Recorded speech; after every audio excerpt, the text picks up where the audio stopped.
I wanted to talk about this producer, Oleksandra Kuvshynova. Sorry, I'm very bad at pronouncing her last name. I've been trying to get it correctly.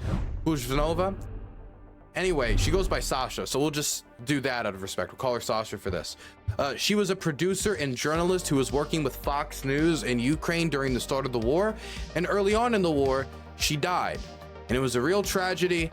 The car that they were being transported around got blown up by a Russian explosive during the battle for Kiev, really early on in the war. It was a real tragedy. There's been a lot of journalists that have been killed this war.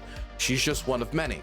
Now, that's where the story had stayed ever since she died. It was a tragedy, how awful.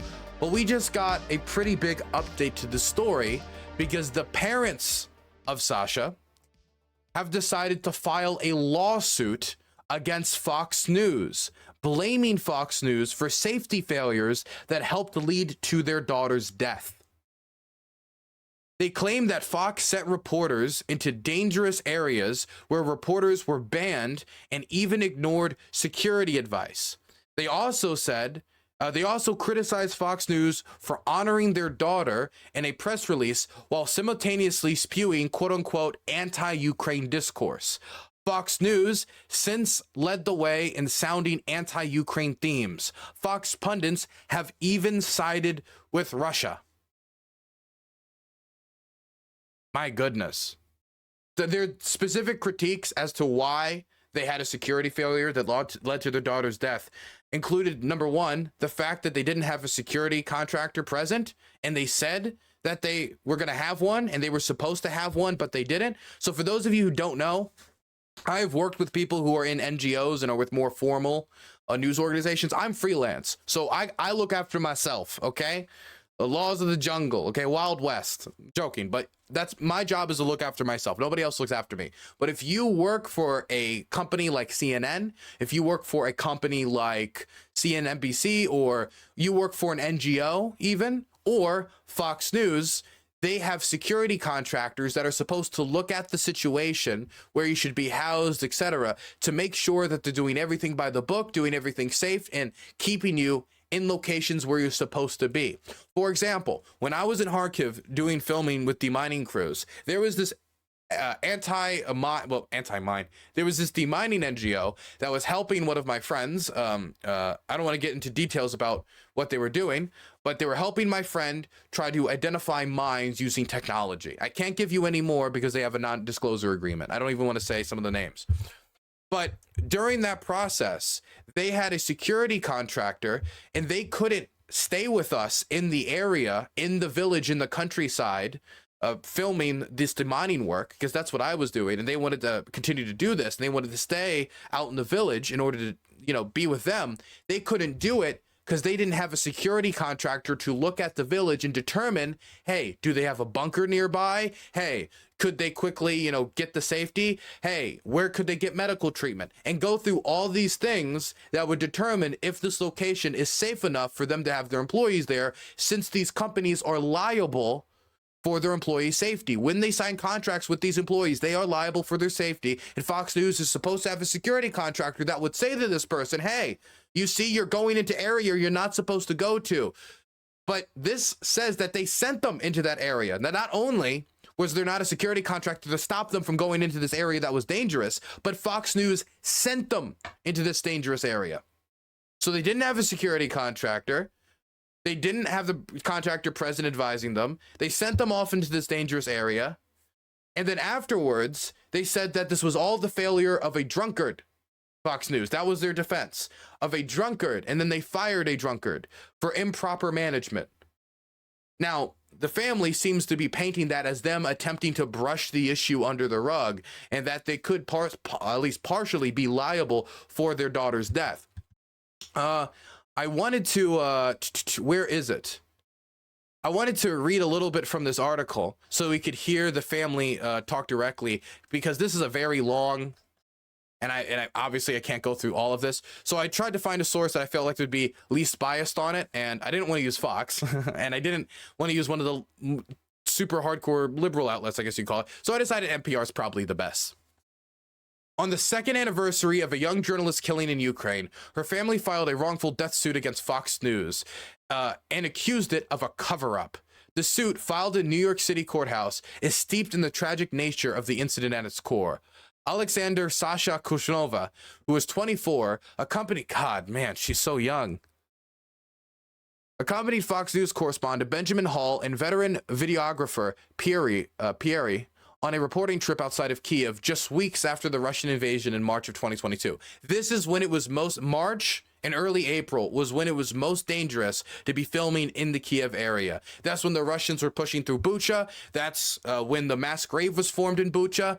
That's when a lot of documented war crimes and torture and all sorts of stuff were committed, where civilians were forced to stay underground, tortured, executed. And a lot of civilians, while driving around in civilian vehicles, whether on their bikes and cars, were fired upon, killed, ran over. It was horrific.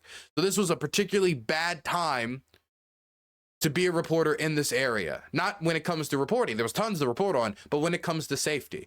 And safety it's just that type of environment was particularly bad. It was extremely chaotic.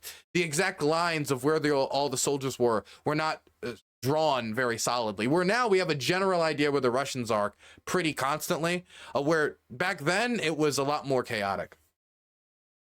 The three journalists ventured into the Kiev suburbs during fierce fighting. Sasha and Zarkazvi, I'm sorry, I'm very bad with pronouncing the names, were killed by Russian shelling. Hall was seriously injured but survived. The family of Sasha claimed Fox masked its actions and lied in subsequent statements to deceive journalists' families and the public. It's time for Fox to come clean, for her, for better or worse, and deal with the consequences. Stephen Humphreys, their family attorney, told NPR in an interview. The thing that's most important for the family when they think about their daughter is that this doesn't ever happen to anyone else again. After her death, her parents say Fox offered her father compensation that covered her back pay, life insurance coverage, and funeral expenses, but made him sign a document waiving all claims against the company. The suit said he had no idea of the contractual concessions he was entering into. So therefore, they would cover the funeral, they would cover her back pay, which of course you should cover her back pay regardless of any agreement you come into. But it came with waiving any claims against the company. Their lawsuit also accuses Fox of perpetuating false accounts through Hall's recounting in his memoir, Saved, a war reporter's mission to make it home. Published last year by HarperCollins, a corporate cousin of Fox. Hall is named as the defendant too. The actual circumstances of Sasha's death, which contradict the official accounts given by Fox, Ben Hall, and HarperCollins, were only uncovered through investigation by their counsel almost 2 years later. New information and new contradictions are still being uncovered to this day, the lawsuit states. In a statement to NPR, Fox News Media said specific allegations were wrong. Without offering more detail, it rejected the broader sweep of the suit. The safety of journalists has always been our #1 priority. Now, this is the Fox News response.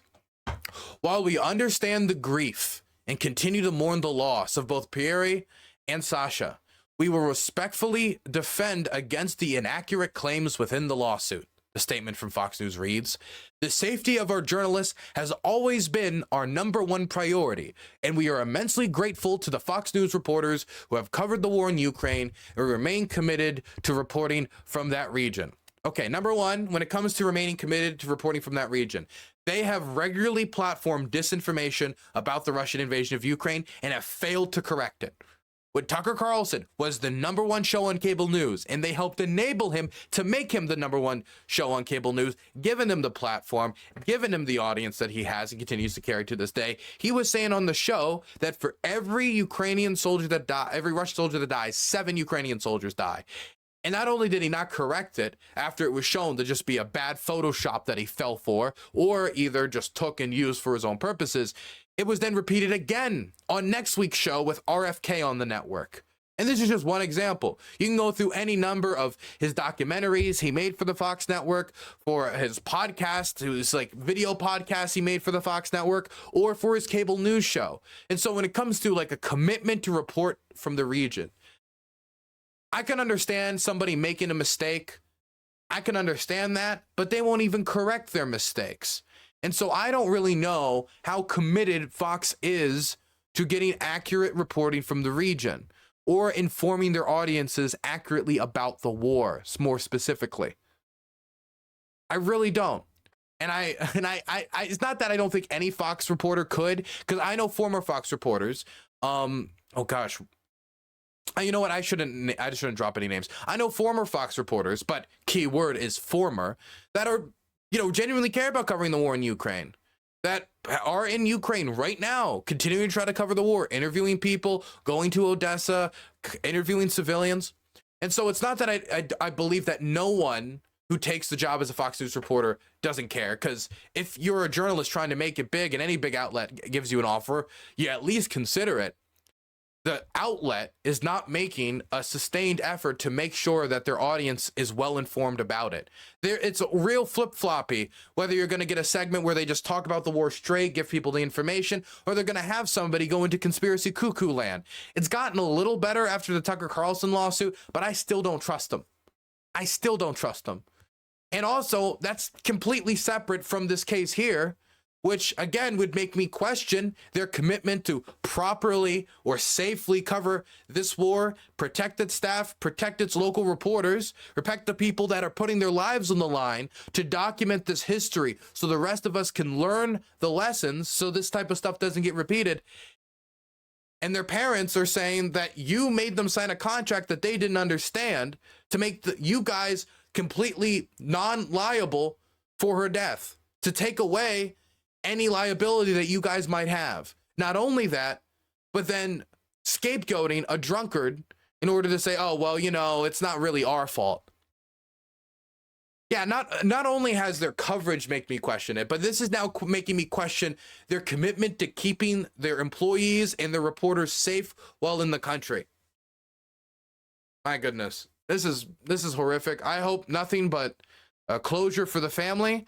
I'll wait for more evidence to come out. Obviously, we got to wait for all the evidence to come out, wait for the trial to progress and see what happens. But don't be surprised if Fox News starts having behind the scenes meetings offering this family a lot more money than was offered in that initial, what the family calls cover-up contract.